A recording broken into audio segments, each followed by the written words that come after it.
Well, we talk a lot here about drones and the scary implications of having the unmanned aircraft hover in our skies. But could it be possible to use drones to enhance our freedom of speech?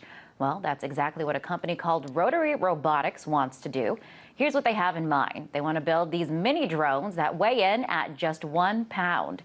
They're hoping reporters can fly these things over crowds to get a bird's eye view of what's going on the ground.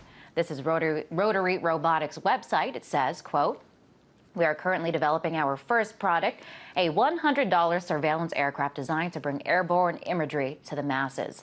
This aircraft functions as a flying point-and-shoot camera, allowing any operator to gather aerial photos or video with no prior training in aircraft or RC planes.